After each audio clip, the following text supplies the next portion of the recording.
Donc le projet Mentorat, c'est un programme d'accompagnement auprès des étudiants qui sont volontaires et qui demandent de l'aide pour les préparer aux attentes du marché professionnel. C'est pas quelque chose de fixe en soi, ça peut être aider à construire un CV, redonner confiance à un candidat, les aider dans leur recherche de stage ou pouvoir répondre à des questions qu'ils peuvent se poser sur les attentes de demain. En fait, je pense qu'à une certaine période de sa vie, on a besoin de transmettre ce qu'on a acquis comme expérience. L'expérience dans tous les sens du terme, au sens large du terme. C'est aussi accompagner un jeune et lui faire profiter et gagner du temps qu'il n'a pas forcément.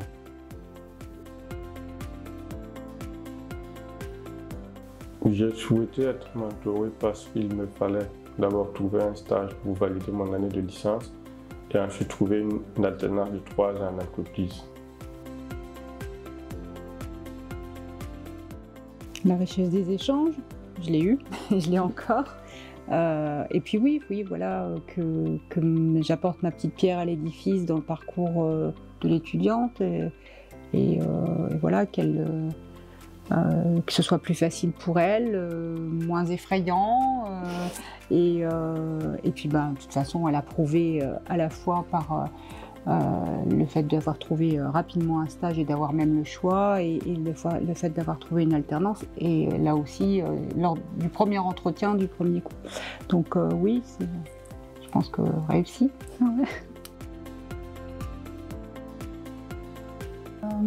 Tout court, j'attendais des bons conseils, j'attendais à répondre à mes questions et avoir les bons termes, les bons conseils pour bien réussir son stage.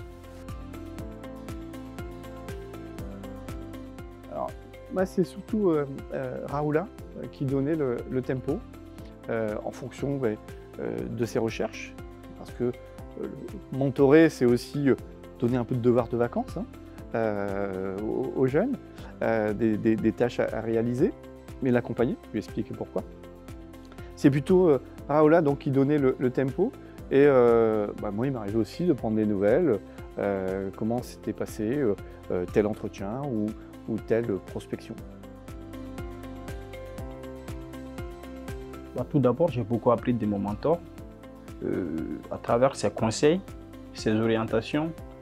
Il me motivait à chaque fois. Vous savez, souvent pour la recherche d'alternance, souvent on a tendance à baisser le bras, surtout quand on fait des dizaines et des dizaines de candidatures que ça ne marche pas. On se dit qu'est-ce qui n'a pas marché, qu'est-ce qui ne va pas. Donc je le sollicitais, il n'hésitait pas à me donner des coups de pouce, à revoir mon CV, mes lettres de motivation. Et moi, ça m'a apporté une belle leçon de vie de voir le parcours d'Ibrahim et le fait que tu ne lâches rien, ça c'est vraiment très important et que tu aies continué d'avancer malgré effectivement les moments où on doutait quand même fortement sur la possibilité de trouver une alternance. Ça a eu une belle issue en fait derrière et c'est ce que j'attendais et c'est ce qu'on a réussi, donc bravo. N'hésitez pas à vous lancer, on en sort gagnant-gagnant. Je dirais qu'hésiter est humain, mais essayer est meilleur. De ne pas hésiter. Voilà. De tenter, qui tente rien n'a rien, de foncer, il a tout à gagner, ça peut tout changer. Et déjà, il ne faut pas hésiter, il faut y aller, c'est important. Il faut y foncer, c'est une belle expérience qui peut vous aider à vous épanouir professionnellement et aussi personnellement. Moi je pense également qu'il faut y aller, je pense que ça fait de belles rencontres. Ne plus hésiter, foncez.